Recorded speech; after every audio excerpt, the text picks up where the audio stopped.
છે પૂરી બનાવવા. હા, પાલક, લીલા મરચા ને જીરું.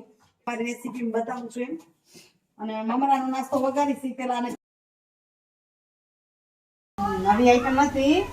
આજે પૂરીમાંથી તેલ નીકળે ને એ બધું મમરામાં જશે ને મમરાનો વઘાર કરી નાખ્યો છે એટલે બધા શીખવાડ્યું. આમ ભેગી નાખી દઉં. હાથને ધ્યાન રાખવાનું.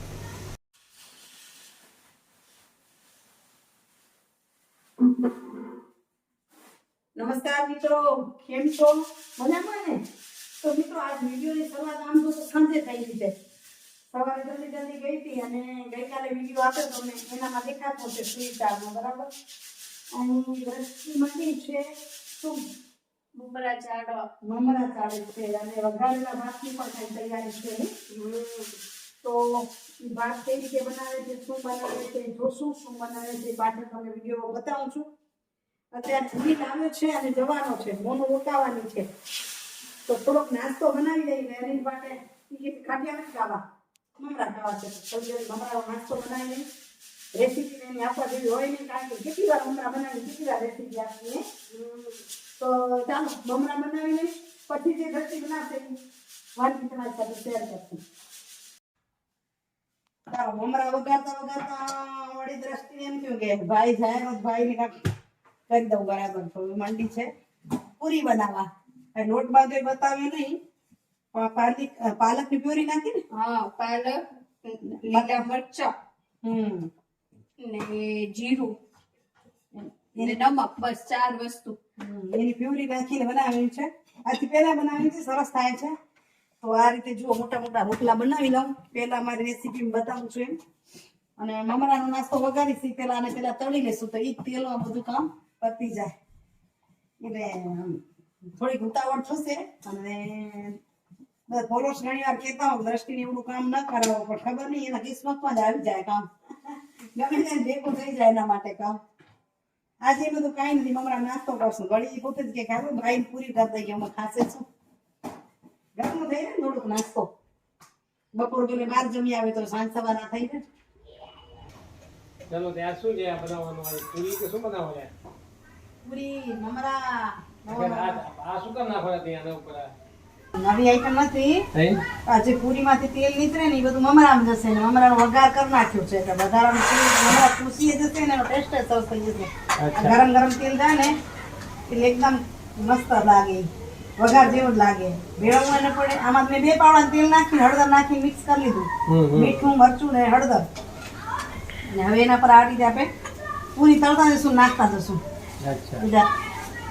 પૂરી પછી આમ લઈ લેશું, જો આમ પૂરી થઈ જશે એકદમ. તેલ છે ને હમણાં ચૂસી લેશે. તેલ દેખાય, તેલ નહીં દેખાય પછી તેલ પછી દેખાશે જ નહીં, આમાં ચૂસાઈ જશે. આમાં તેલ દેખાઈ જાય પછી નહીં દેખાય. આ બાજુ દ્રષ્ટિ આ રીતે કાપા કરી દીધી આવે અને આ બાજુ તળતા આવી. તળવાની સિસ્ટમ સરસ દ્રષ્ટિ શીખવાડી, અંદર પછી નાખી નખાઈ જાય ઉપર બતાવું. આ રીતે કાપા પાડે ને પેલા હું એક નાખી, હવે એને મને આજ શીખવાડ્યું. આમ ભેગી નાખી દઉં. હાથને ધ્યાન રાખવાનું. એક જાત કે બધું થઈ ગયું. એક જાત કે આપણે 2 જણા કરતા તો આવી રીતે કરતા, એક ખણી નાખતા. એક નાખી ટાઈમ લાગે. હા, એક્સપર્ટ એમાં ના થાય. પેલા શું એવું હતું કે છોકરાઓને અમે શીખવાડતા, હવે છોકરાઓ અમને શીખવાડે છે. ઓલા 2 ઘરના પાણી પીએ ખબર પડે ને, અલગ ઘરનું અલગ ઘર શીખી આવે ને. શીખવાડે જાય ત્યાંની અલગ સિસ્ટમ પછી ફરક પડે યાર. દ્રષ્ટિ એની સાસુમાં શું કરવી આપણે શીખવાડશે ને, મુના એ શીખવાડશે, એના મમ્મી કઈ રીતે કરે. આપણામાં પણ એ વધતી આવશે આવડતું. એટલે હું કઈશ બધા એટલે અમે બધા બનાવી, તું ચાખી છે ને કંદોયો કે બરાબર છે. મૂળ કંદો એ ને અને રસોઈનો રાજા હે પેલા. હવે કેટલી કરે ખબર નથી, મૂળ કેવી દઈએ તારી હાલશે ને. આ કોઈ પ્લાન નહોતું, અને ભાઈ આનું જ પ્લાન થઈ ગયું અહીંયા. કેવી આમ એક નંબર.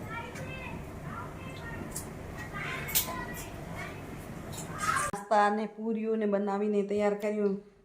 એમથી સુવાની તૈયારી કરું, પણ વિચાર કર્યું કે તૈયારી કરવું પહેલાં હજી તોય સુવિચાર લઈ લઉં.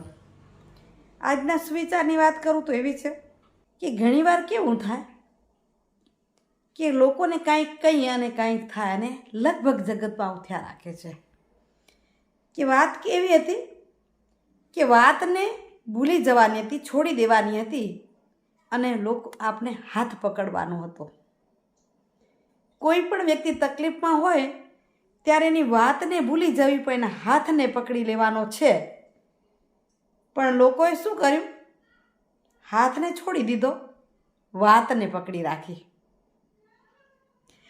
લગભગ બંને ભાગે એવું કરે છે, એને આવું આમ કીધું, આમ કર્યું, પછી મેં એને પૂછાય ન કરી. તમે કુટુંબમાં છો, પરિવારમાં છો, સંબંધોમાં છો, ક્યારેક બોલાઈ જાય તો એ વાતને ભૂલી જવાની છે, વાતને છોડી દેવાની છે, પણ હાથને પકડવાનો છે. એટલે હાથ પકડશું ને તો સંબંધ કેવો થશે ખબર છે? કે જીવન એવું હોય કે સંબંધોની કદર કરે. એટલે કે પોતે સંબંધોની કદર કરશું, આપણે વાતને ભૂલી જશું, હાથને પકડશું, તો જીવન એવું હોવું જોઈએ જે સંબંધોની કદર કરે અને સંબંધ એવો હોય જે તમને યાદ કરવા માટે મજબૂર બની જાય. એને યાદ કરવો જ પડે, બરાબર ને?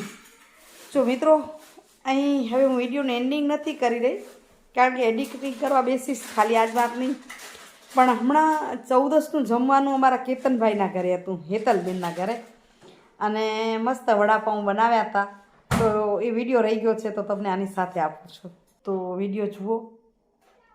આ બંને મિક્સ વિડીયો, આજનો અને પહેલાંનો નવો જૂનો કેવો લાગે છે કમેન્ટ કરીને જરૂરથી કહેજો અને લાઈક શેર પણ કરજો. પણ પાછળ આપું છું પરિવાર સાથેની મોજ અમારી. તો 14ની શેની તૈયારી છે? દ્રષ્ટિબેન ને હેતલબેન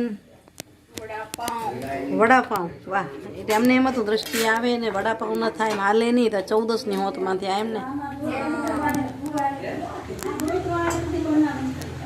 તો એ તેલ મુકાઈ ગયું, એ શું મમરી તળીશ ચટણી માટે.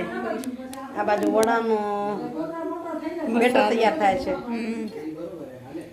ક્યાં કે રેસીપી તો નહીં આપી તો ચાલશે, પહેલાં આપણે આપી છે ને એટલે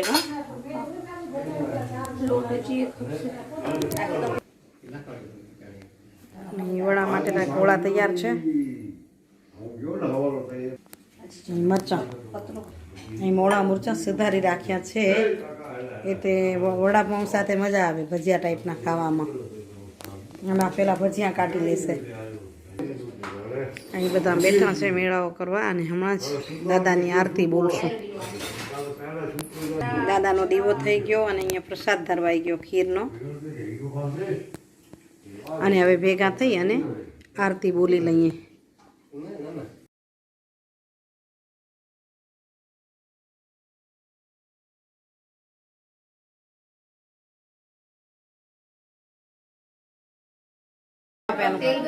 આનું પડ છે કડક જોઈએ, આની અંદર બેકિંગ સોડા કે કાંઈ ના જોઈએ. એમ દ્રષ્ટિ આમાં તેલ નાખો તો એ ના નાખે, કાંઈ નહીં નાખવાનું. વજનદાર થાય એના વડા બેટર. દ્રષ્ટિ માસ્ટર થઈ ગઈ છે.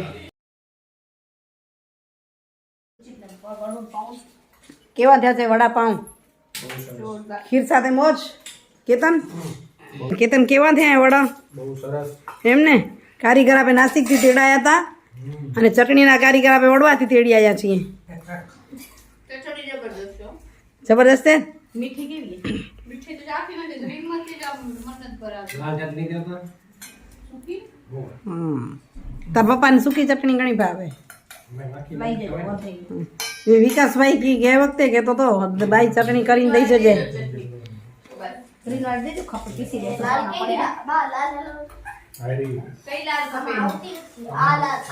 મીઠી કેવાય એને બબુ. આખી બે જાવ.